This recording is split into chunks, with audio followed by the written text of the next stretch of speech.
When I started this YouTube channel a few months ago, my goal was to take some of the knowledge I had gained over the last, 25 years or whatever of riding bikes and help other people kind of learn the sport and progress with the sport and go through those growing pains with a little bit less pain and suffering along the way. So today's episode is all about that. It's all about some of the things that I wish I would have known when I was starting out at mountain biking that hopefully can help you avoid making the same mistakes. So without further ado, let's dive into 5 things that I wish I knew when I started riding mountain bikes.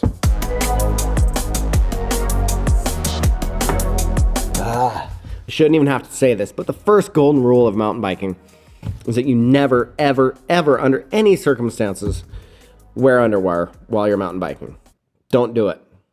The reason for that is because they get sweaty, they get sticky. It's like a big ball of wet cotton chafing on your balls. It's a bad deal. No offense to any of you women that don't have balls, but you know what I mean. It's just quit wearing underwear. It's uncomfortable. It doesn't support you. There's so many reasons it doesn't make sense. Now, most of you are probably saying, of course, dude, I'd never wear underwear. But there's probably a few of you out there that are going, dude, seriously? I shouldn't wear underwear? What do I wear? I can't just let my balls flap around. Like, you got to do something, right? So there's a few options. If you don't have them, consider a padded bike short of some sort. Now, this is basically like what road bike riders wear. If you don't want to look like a fruitcake, put on some baggy shorts over the top of a pair of those, and you'll have support. Your junk won't be flapping around in the breeze. You'll have padding to kind of keep you from getting chafed underneath, and then you won't look like a dork in the process. You'll just have some baggy shorts over the top. Now, me personally, I cannot stand a chamois. When those get wet, it's not much better than cotton. They're like a big wet diaper on your ass. The second option is to get like a athletic polyester short, like a Nike or Under Armour Lycra short. This is what I do. This is what a lot of more experienced riders do, is they just get rid of that pad. Just get some Lycra shorts that support you and hold you in place and dry out real quickly. And that's kind of the best way to go. So give it a try. Quit wearing your underwear. I'm talking to you. This next one doesn't really have anything to do with functionality. It's more about just mountain bike style, I guess. But if you don't want to look like a total noob, quit wearing ankle socks.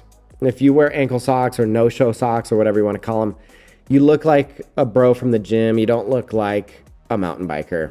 Maybe it kind of protects your ankle bones a little bit too from like brush hitting them or your crank arms slapping on the side of your ankle bones, but pretty much it's just the style. So if you want to look like you fit in and you've been around, right? Does that make sense? Yeah. I mean, basically just get some taller socks and wear them. Yeah, simple as that.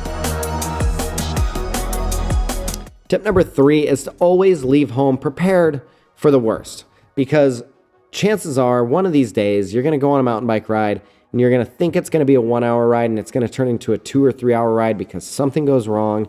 You get a flat tire or your chain breaks or whatever it may be. Be prepared for the worst. At a bare minimum, you should have a mini tool. You should have some water. You should have a spare tube. You should have a way to inflate that tube. Those are going to be things that'll at least hopefully get you home in any situation. And then depending on where you're going, you want to make sure that you are letting people know where you go. You want to make sure you're going to have a cell phone if you're going to have cell service. You want to make sure that you're prepared for the worst. I always suggest taking some bandages just in case you crash and you like tear open your forearm and you're just bleeding a lot. You're not going to die out there, but chances are it's going to kind of be a mess and you're going to want to at least wrap it up, do something. So take a few things that you might not anticipate needing because nobody ever plans to crash, but chances are there's going to be a time when you crash and you get hurt or you have a mechanical or whatever it may be. Be prepared for all those situations. Pack accordingly. So if you're completely new to mountain biking, it's really important to make sure that your feet are well connected to your bike and you have good control. You don't want your feet slipping off in the middle of like a rocky section or, you're bouncing through some roots. If your feet are slipping off or anything like that, it's a bad deal. It's going to lead to probably some crashes. So I always like to recommend that people start with flat pedals. I think clipless pedals or clip-in pedals where you like click into your pedals, they're good. There's some benefit to them maybe, but it definitely takes a while for people to learn how to use them. And there's usually a lot of crashes that come through that learning process. So I always like to recommend people start with flat pedals because it also teaches you good technique to controlling your bike with the use of your feet. So with that said, it's important to have a really good pedal. It's not so important to have a really good shoe. I think if you have a shoe with a very flat sole, like a pair of Vans or something like that, it's good enough. You're going to be fine. You don't need to get any of these fancy shoes that have like this super tacky sole material. Now, pedals, on the other hand, are super important. The difference between a $20 pair of pedals that the shop might throw in with a new bike versus a $50 or $55 pair of pedals like these ones, which I personally love. They're the Deity Death Trap pedals. They're a plastic nylon composite injected pedal. The difference between those super cheap, like entry level, and something like this are completely massive. Probably the most important thing that you should consider is it needs to have metal pins and ideally kind of a concave surface where it has a little bit of a dip in the middle and it raises up towards the outsides. The reason for that is because as you're riding, foot's going to kind of compress into that pedal and be locked in. It's not going to want to slip off the front or the back of the pedal. It's going to want to kind of stay stuck in the middle of that pedal. So metal pins and a nice concave profile, pedal like that is phenomenal. It's going to make a huge difference to keeping your feet locked onto your bike when you need them to be locked onto your bike and give you more control over your bike when you're trying to go through corners and stuff like that. So get yourself a good pair of pedals. Don't worry about the shoes.